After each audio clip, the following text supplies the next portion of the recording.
Za nami gala rozdania Złotych Globów. Sprawdźmy sobie, jakie makijaże pojawiły się na tym wydarzeniu i które z nich były najlepsze, a które najgorsze. Koniecznie oglądajcie dzisiejszy odcinek do końca, bo wybiorę jeden z tych makijaży, który najbardziej mnie zaintrygował, zachwycił, zaskoczył i będę go dla Was odtwarzać, więc rozsiądźcie się wygodnie, zostawcie mi kciuka do góry, subskrypcję i lecimy z tematem.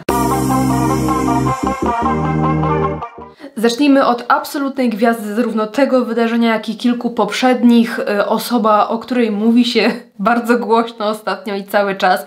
I mówimy tutaj o Pameli Anderson, która wedle artykułów, które czytałam, pojawiła się na gali bez makijażu. Ja się do końca z tym nie zgadzam, ale o tym za chwilę. Natomiast nie można jej odmówić tego, że robi taką fajną rzecz dla świata trochę, dla tego świadka takiego, wiecie, bardzo powierzchownego.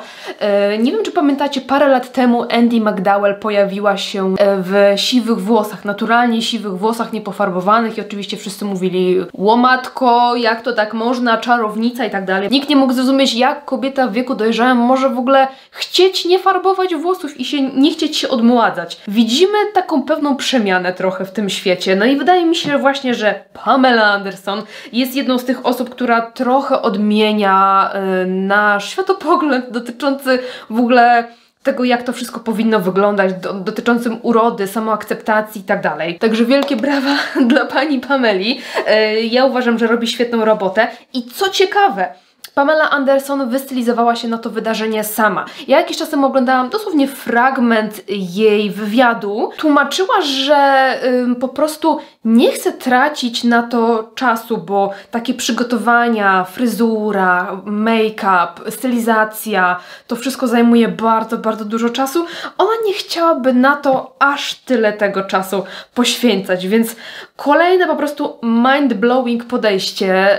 Mind-blowing oczywiście pod kątem tego, jak ten świat funkcjonuje i ja totalnie propsuję. Mówiłam Wam na początku, że nie do końca zgadzam się z tym, że Pamela jest bez makijażu, bo owszem, jest bez makijażu oka, jest bez makijażu brwi, ale wydaje mi się, że coś tam na tej twarzy ma. Na pewno postawiła na jakąś fajną, bogatą, dobrą pielęgnację. Czytałam gdzieś, że była jakaś taka naturalna, cruelty free, ale już nie wczytywałam się w szczegóły. Natomiast ja jestem pewna, że jest tutaj coś na policzkach. Widzę tutaj bronzer, troszeczkę różu i myślę, że troszeczkę tego makijażu jednak jest. Może jakiś leciutki, wiecie, krem BB czy krem CC, nie mam pojęcia. Wydaje mi się, że jest też coś delikatnego na ustach, jakiś taki może lekko barwiący balsam czy błyszczyk. W każdym razie na pewno nie mamy pomalowanego oka i brwi i pewnie o to chodziło w tych artykułach, że po prostu jest taka, wiecie, sauté. No jednak w naszym świecie uważa się, że makijaż powinien powiększać oko, podkreślać, wydobywać i tak dalej, a tutaj tego makijażu oka brak, ale ja uważam, że Pamela wygląda absolutnie genialnie, wiecie, z takim naturalnym, lekkim włosem, z piękną stylizacją, z długimi rękawiczkami. No ja uważam, że to wygląda przepięknie i absolutnie nie widzę tutaj potrzeby nakładania jakichś grubszych warstw makijażu.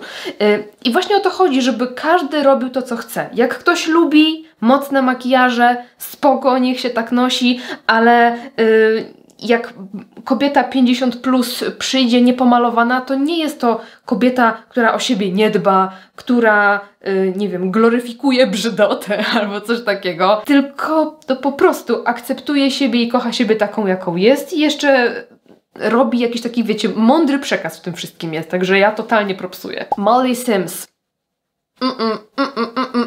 Jest już po prostu dla mnie na podium najgorszych makijaży wydarzenia, albo w każdym razie rzucana jest do tej puli z gorszymi makijażami. Totalnie nie podoba mi się dobór pomadki, szczególnie, że bardzo gryzie się ze stylizacją i w ogóle z jej urodą. I gryzie mi się z kolorem włosów, i gryzie mi się z kolorem policzków, i z kolorem oczu, w sensie makijażu oczu, bo on jest taki trochę chłodniejszy. No tak do niczego mi ta szminka nie pasuje. Fajnie, jak jest akcent na usta, ale to jest zrobione źle. W opozycji Kate Winslet z totalnym takim, prawie że make-up, no make-up, albo takim totalnym jakby dzienniaczkiem. Ja tutaj, jeżeli chodzi o oko, widzę dosłownie jeden cień. Wytuszowane lekko rzęsy, może jakieś takie zagęszczenie czarną kredką linii rzęs, to jest bardzo częsty trik na czerwonych dywanach, więc nie zdziwiłabym się. Wsio.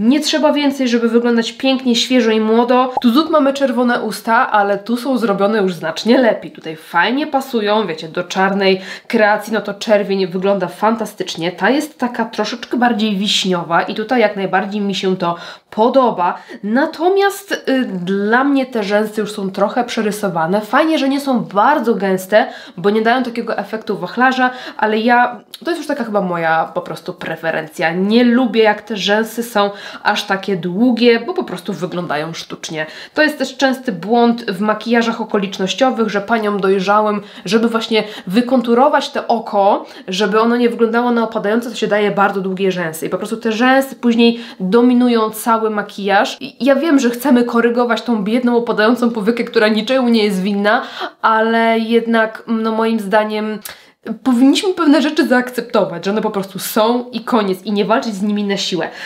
Więc tutaj mi te rzęsy troszeczkę tak się gryzą, aczkolwiek w tej całej stylizacji, która jest taka właśnie bardzo a la diva, jest to zaargumentowane czymś, ma to jakiś konkretny swój cel. Zobaczcie na makijaż Felicity Jones i zobaczcie na makijaż brwi.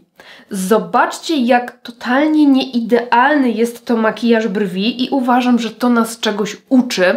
Przede wszystkim tego, że makijaż nie musi być perfekcyjny, żeby wyglądać dobrze i nie musi być perfekcyjny w ogóle, bo to nie jest główny cel makijażu, żeby on był perfekcyjny. No te brwi to aż tak odchodzą od naszych standardów, że aż po prostu, ktoś by powiedział, że to jest w ogóle błąd. Ale jak spojrzymy sobie tak z daleka i się tak nie będziemy przyglądać tym szczegółom, to ja uważam, że ten makijaż wygląda dobrze. Nie jest przerysowany, taki hollywoodzki, no nie? Więc właśnie o to chodzi, żeby patrzeć bardziej w tych makijażach na ogół niż na szczegół. Dlatego jak my się malujemy i chcemy jakby czerpać inspirację z tych makijaży, z czerwonych dywanów i wyglądać jak te gwiazdy, no to okej, wytuszujmy sobie te rzęsy z bliska, ale oddalajmy się co chwila podczas robienia makijażu i patrzmy, czy już jest okej, bo jak tu będziemy z bliska dopracowywać jakiś szczegół, to z daleka on może wyglądać na już zbyt przerysowany. Ali Wong, zobaczcie, można nosić okulary na czerwonym dywanie? Jak najbardziej można, to nie musi być element, którego powinniśmy się wstydzić, który powinniśmy uważać za zbędny i że na jakieś specjalne okazje to koniecznie trzeba nosić soczewki. Czy okulary nie mogą pasować do ozdobnych kolczyków, jakiejś wykwintnej sukienki, długich rękawów, nie rękawów, tylko rękawiczek? Mogą pasować. Wszystko jest git. Wszystko się tutaj zgadza. Salma Hayek. To jest bazar. Kurczę, mamy troszkę takich siwych włosów.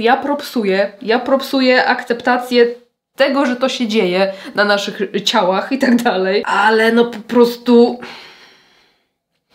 Wiem, że Salma lubi ogólnie takie cięższe makijaże, takie, żeby to oko było, te rzęsy, żeby takie były, wiecie, na pierwszym planie, ale połączenie bordowej sukienki, czy takiej brązowo-czerwonej, takiej bordowej, takiego turkusowego naszyjnika, dramatycznego oka, mocno wyciągniętego, mocno wycieniowanego i jeszcze z kolorem właśnie takim turkusowym,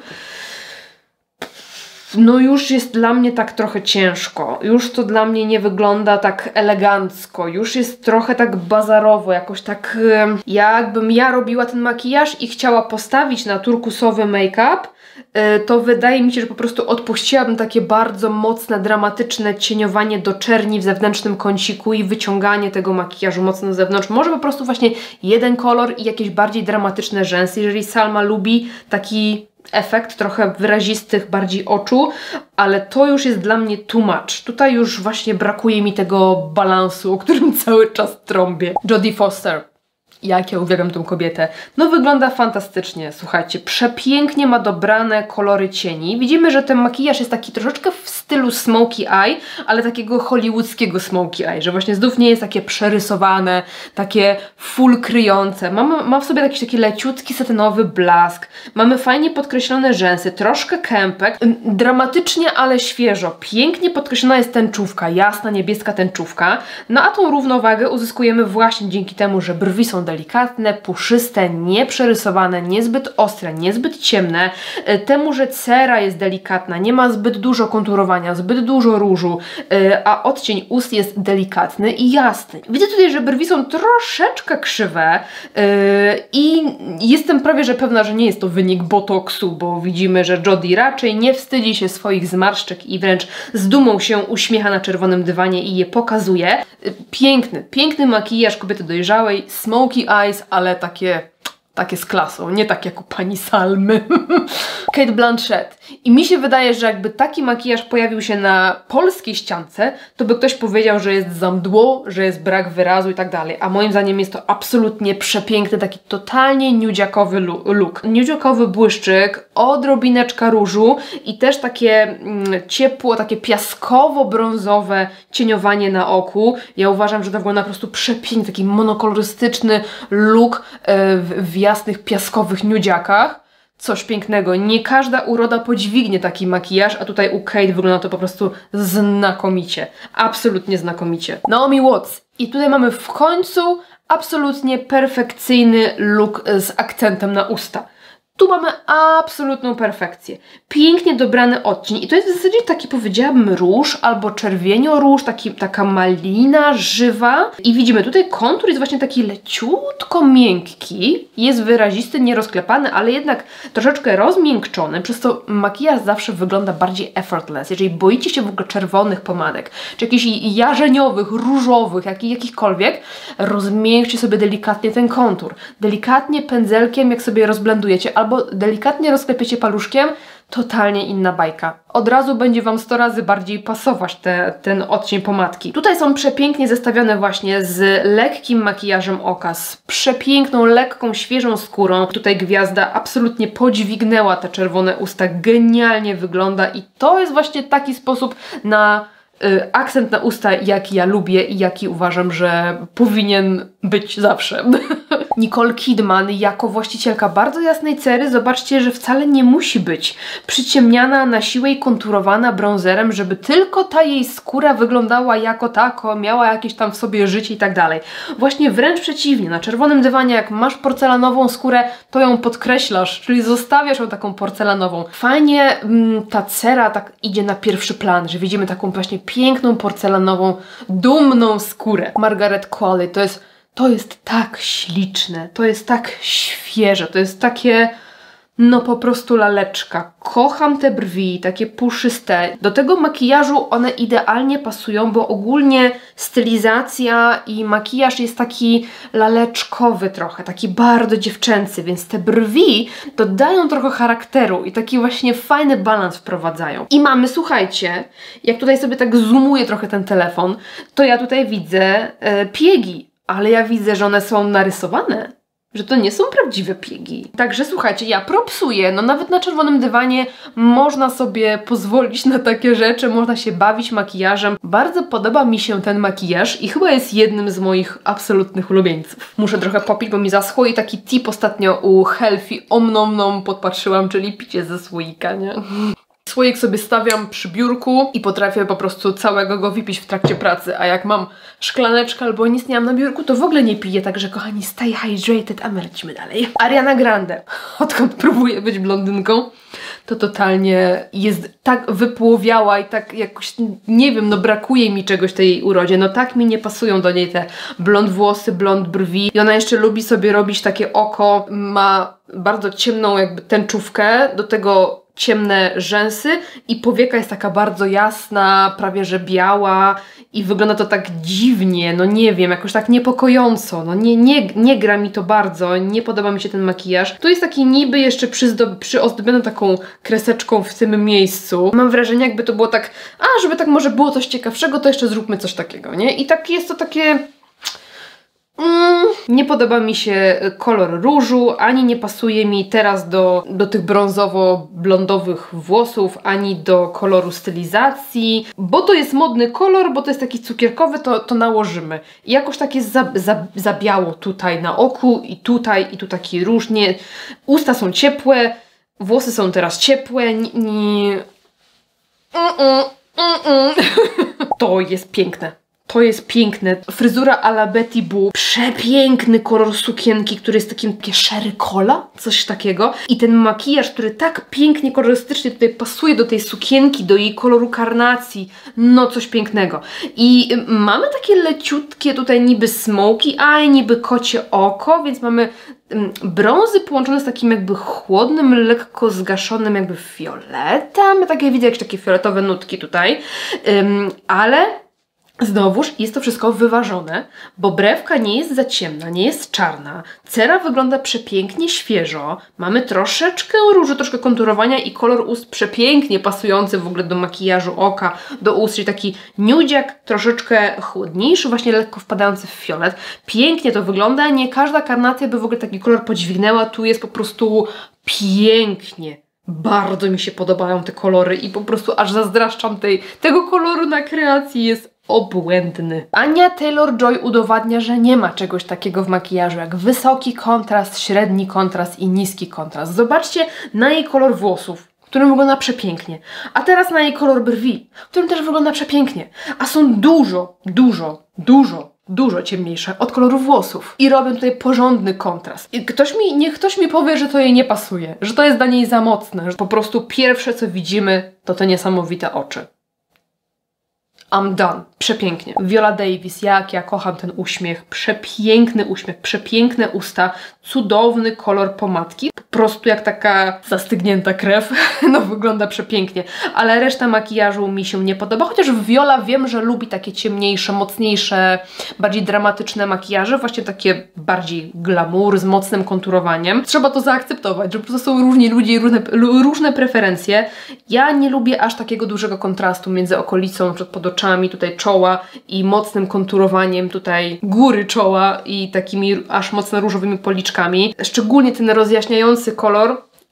Nie widzę tego koloru w jej naturalnych kolorach skóry, więc tak mi pierwsze co się rzuca w oczy to właśnie ten kolor pod oczami i na czole, tutaj na środku. Do tego mamy dosyć dramatyczne brwi, dosyć dramatyczne oko. Dużo się dzieje, po prostu trochę dla mnie za dużo. Ja bym postawiła właśnie na te piękne usta. Trochę zmniejszyła właśnie intensywność tego kontrastu na twarzy i by było dla mnie Emma Stone. No jak zobaczyłam ten Pixie Cut, to aż trochę pożałowałam, że trochę ostatnio zapuściłam te włosy i zrobiłam sobie takiego bardzo short boba. Normalnie aż mnie korci, żeby iść ściąć ponownie. W każdym razie zobaczcie ten makijaż. No on jest po prostu taki fresh, taki świeżuchny, taki leciutki. Jest po prostu obłędny. Tutaj nie ma tych idealnych brwi. Tu nie ma tego dzikiego konturowania. Tu nie ma tych konturówek wyrazistych. Tu nawet nie ma jakiegoś bakingu, pudru. Zobaczcie, że ta skóra się błyszczy. Ona się błyszczy i gdzie się błyszczy? Nie błyszczy się tutaj. Ona się błyszczy tu, gdzie zawsze próbujemy to na maksa pudrować. A tu jest ta piękna świeżość, ta piękna świetlistość. Jestem po prostu zachwycona. I ten kolor ust. Słuchajcie, dla mnie ogromną sztuką jest dobrać fajny kolor ust do czerwonej kreacji. To jest ogromna sztuka, a tu mamy coś... Powiem wam, że to mi trochę przypomina budyń kawowy z Glam Shopu, to co ona ma na ustach. Aż normalnie... Zobaczcie, to jest coś takiego, nie? Tak się wydaje. Może to jest dobry właśnie pomysł, dobry kolor. Będę musiała sprawdzić to kiedyś z jakimś czerwonym ubraniem, którego nie mam. I na koniec Demi Moore, która wygląda absolutnie obłędnie. I znów mamy taki makijaż trochę glamour, ale jednak hollywoodzki, że ta skóra jest świeża, lekka, bez tych kontrastów na twarzy, bez tego konturowania nadmiernego. Mamy fajne, wyraziste oko, takie troszkę bardziej dramatyczne, delikatnie błyszczące, pasujące do kreacji, trochę mocniejsze rzęsy, ale właśnie dzięki tej skórze nieprzekonturowanej, nieprzepudrowanej, dzięki lekkim ustom, które są takie jakby coś na nich było, ale jednak nie było. No wygląda to przepięknie, szeroki, wielki uśmiech i jakby nic więcej do wyglądania pięknie nie trzeba. Wśród makijaży, które najbardziej mnie zachwyciły, trzecie miejsce zdobywała Jodie Foster, drugie miejsce Quinta i pierwsze miejsce Margaret i to właśnie jej makijaż chciałabym teraz odtworzyć. Twarz przygotowałam już skrupulatnie pielęgnacją i przechodzimy sobie do podkładu. Tutaj u Margaret widzę taki efekt cloud skin, takiej lekko satynowej skóry z takim delikatnym takim blaskiem wybijającym od wewnątrz, więc ja użyję sobie rozświetlającego podkładu, który delikatnie potem przypudruję, aby właśnie taki efekt uzyskać. I nałożę go pędzelkiem, aby uzyskać jak najdelikatniejszą, jak najcieńszą warstwę kosmetyku. Skóra Margaret jest absolutnie idealna, moja wymaga trochę mocniejszego krycia, dlatego potem pomogę sobie jeszcze korektorem. Przechodzę do korektora i użyję sobie tego klasycznego korektora pod oczy z Glam Shopu i ja zaaplikuję go delikatnie pod oko, dosłownie w takiej ilości i właśnie poprzykrywam kilka niedoskonałości.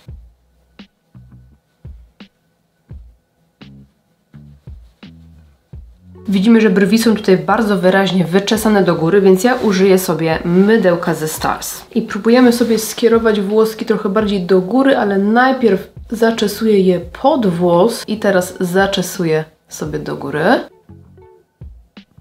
I uzupełnię braki, wykorzystując pisak z NYXa. Tu mamy naprawdę grube, puszyste brwi, więc postaram się moim również dodać trochę objętości.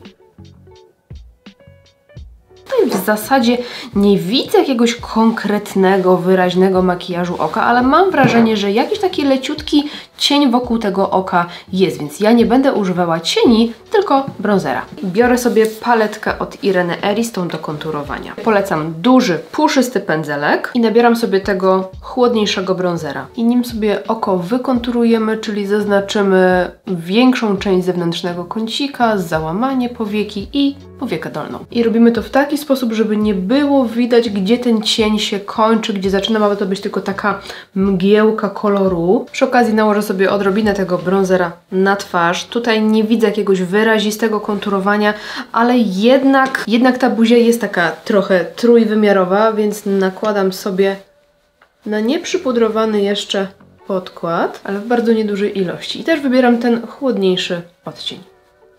Pomieszam sobie ciepły i chłodny i pokryję też delikatnie nosek w tym miejscu. Tutaj widzimy, że jest takie skupisko piegów i to miejsce też jest takie troszkę przyciemnione, więc też sobie odrobinę tego bronzera tutaj nałożymy. Biorę taki puszysty, ale spłaszczony pędzelek, resztkę podkładu, która została mi tutaj na podkładce, delikatnie brudzę sobie w nim ten pędzelek i czyszczę sobie zewnętrzną krawędź. Chodzi o to, żeby makijaż nie schodził mi do dołu, tylko delikatnie był ukierunkowany do góry. I tutaj nie chodzi o takie wyraziste odcięcie, żeby tutaj zrobić taką, wiecie, ostrą linię, tylko żeby po prostu nakierować ten makijaż ku górze. Mam wrażenie, że widzę tutaj w wewnętrznym kąciku jakąś odrobinkę błysku. Nie sądzę, że jest to jakiś taki właśnie mocny cień, więc pomyślałam, że wykorzystam również tą paletkę i po prostu rozświetlacz z tej paletki. Taki malutki pędzelek języczkowy jak do ust i leciutko rozświetlam wewnętrzne kąciki i widzę, że tutaj też jest odrobinka błysku, więc nakładam sobie też tutaj w wewnętrznej części, może nawet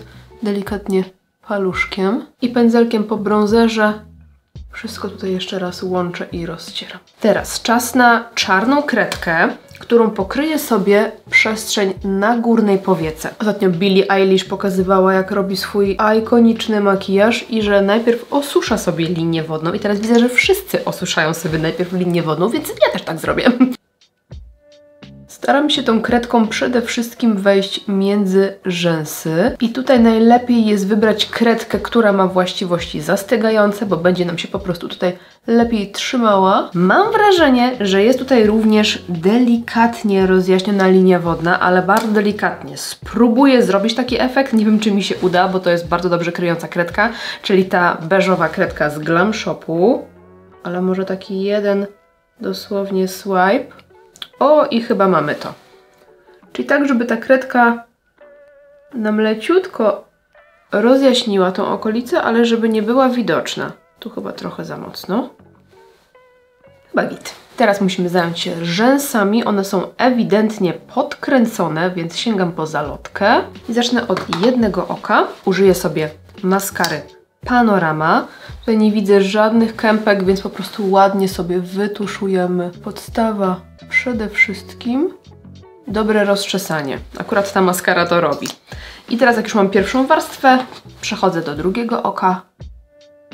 Jak pierwsza warstwa schnie, to nabieram sobie trochę tej czarnej kredki na skośny pędzelek i nakładam dosłownie tutaj przy rzęsach i dosłownie sama końcówka, tak jakbym chciała dosłownie pół milimetra od oka ją oderwać. I staramy się nie wychodzić tą kreską poza zewnętrzny kącik. Nakładam drugą warstwę tuszu. Dolne rzęsy również delikatnie pokrywam. Czystą spiralką jeszcze delikatnie wyczesuję rzęsy, żeby były naprawdę ładnie rozdzielone i nieposklejane. Myślę, że mogę się przypudrować i taki piękny, wyblurowany, ale niezbyt matowy efekt da mi puder z RMS. To jest Tinted Unpowder. Jeden z moich ulubionych pudrów, które dają efekt tak jakby tego pudru nie było na twarzy. I zaczynam sobie od mojej strategicznej strefy T. Zobaczcie, od razu jest delikatny blur. Subtelne zmatowienie, ale nie takie płaskie.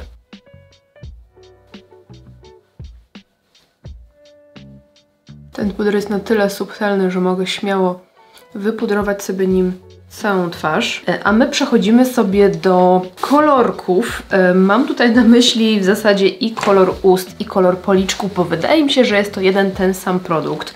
Kolorystycznie no, wyglądają identycznie, więc ja sobie użyję po prostu pomadki na usta i na policzki. I chyba znalazłam odcień, który jest no prawie że identyczny jak ten, który ma Margaret. I jest to błyszcząca szminka z Flower Nose, Swan Ballet i odcień B06, czyli Blue Ribbon. Zobaczcie, taki jest ten odcień.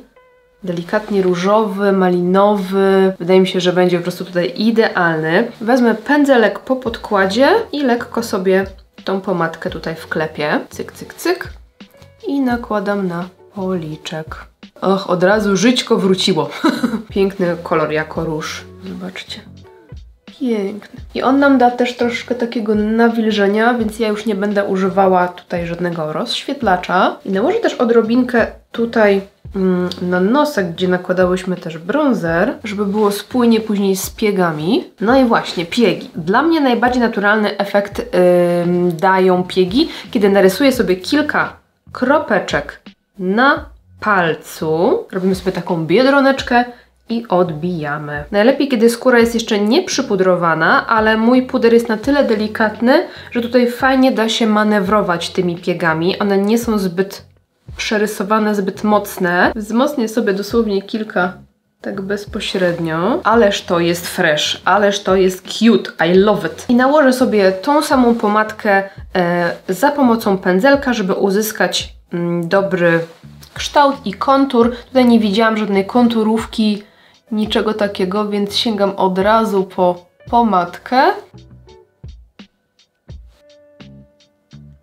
Ale teraz jak patrzę na mój kolor ust i na kolor ust Margaret, to wydaje mi się, że jednak u niej jest on troszeczkę ciemniejszy.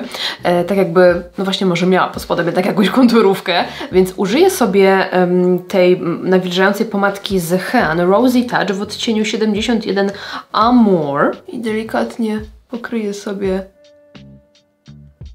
kąciki. Takie makijaże często buduje się stopniowo, żeby uzyskać taki właśnie idealny balans między intensywnością a delikatnością, więc ja odrobinkę tej pomadki dokładam sobie jeszcze na policzki i myślę, że mogę pozwolić sobie na delikatne wzmocnienie tutaj bronzera na oku. Zmiękczę sobie tutaj brzegi pomadki i jeszcze kropelka pudru tutaj. I tak się prezentuje skończony look inspirowany makijażem Margaret Walley. Napiszcie mi w komentarzach, jak podoba się Wam ten makijaż i który skradł Wasze serce najbardziej z całej tej gali. No i który z nich był najgorszy. Liczę na ostry roast w komentarzach, także widzimy się w sekcji komentarzy. Dziękuję za oglądanie, trzymajcie się, do następnego. Hej!